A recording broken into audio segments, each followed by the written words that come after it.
Today I'm in Memorial Park Cemetery in Memphis, Tennessee. Going to visit the grave of a really famous country music artist. Let's take a look. Now, this is where the Silver Fox is buried. This is where Charlie Rich and his wife are buried. Charlie Rich was probably one of the most influential country artists of the 1970s and early 80s. He had some really famous songs. Behind Closed Doors. He was kind of the icon of country music at that time, and he was a powerhouse in the business. And Charlie died in 1995, and I believe he died in Texas, and had some kind of a blood clot or something along those lines. And I believe he was touring over there, but he died at a fairly young age. And he lived in an area I think called Cordova, which is kind of a suburb of Memphis.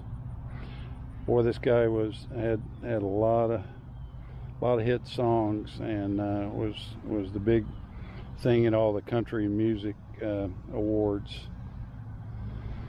Take a closer look at it. It's got his face and his wife's face. If you're ever in Memphis, stop by and take a look. He's on an area called Fairlawn, and there's a bench right here. If you'll just park just kind of up where I did and walk straight down towards this bench, he's right here. He has got a son that died named Alan, and I figured that Alan would be buried here too, but I don't see him at all. So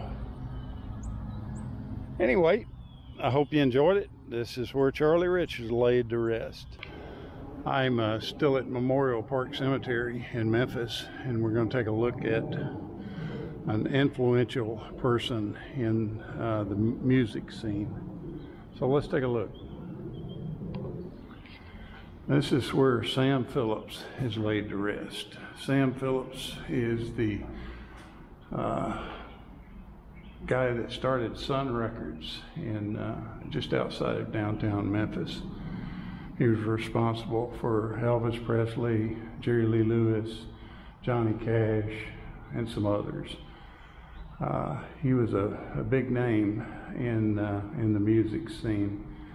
He ended up going on and selling a lot of their contracts to major labels, and I don't think he made a whole lot of money off. I mean, he wasn't a pauper by any means, but he didn't make tons of money off of those famous recording artists.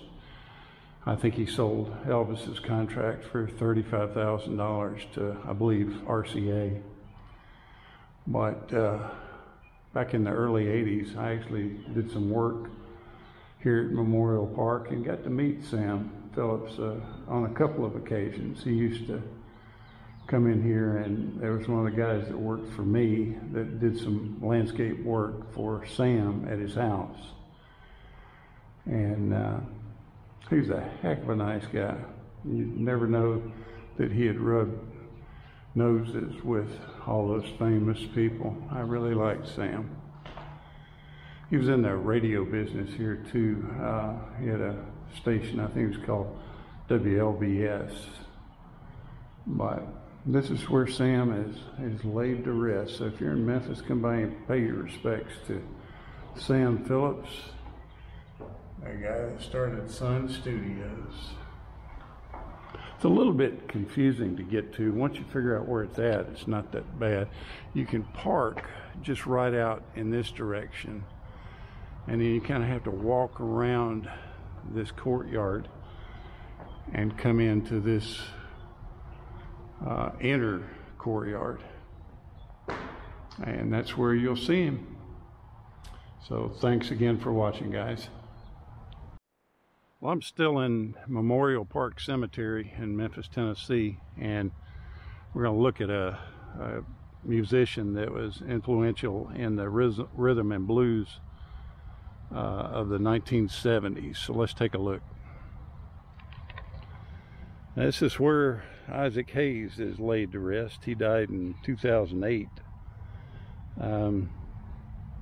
Boy, he was in a lot of stuff. You know, he's a rhythm and blues singer in the 70s and went on to portray a bunch of acting roles. He was in Shaft, and there was a lot of other, he's in Rockford Files, and just a bunch of the television shows from the 70s and early 80s, and was a popular musician. He actually did some voiceover work for South Park. He played Chef, or the voice of Chef in South Park. But if you're ever in this area, he's got a huge monument here, or memorial, that kind of covers the entire grave here. But as you drive in to the park, you'll come in from this direction, and it will be right, his grave is right across the street from the grotto that this park is famous for. So you just walk right up from the grotto, and you'll run right into his grave. Kind of cool seeing this. This is he was in Stax Records, a big label out of Memphis. Had a lot to do with Otis Redding, and was just a popular musician and actor from that time. You can see they show a whole bunch of different images from his different things that he acted in and played in. Pretty cool. I hope you've enjoyed this. This has been fun seeing Isaac's grave, and if you're ever in Memphis, come by and take a look at it. It's pretty easy to get to. Once again, thanks for watching and subscribing, and I appreciate all my viewers and subscribers, and thank you so much for watching.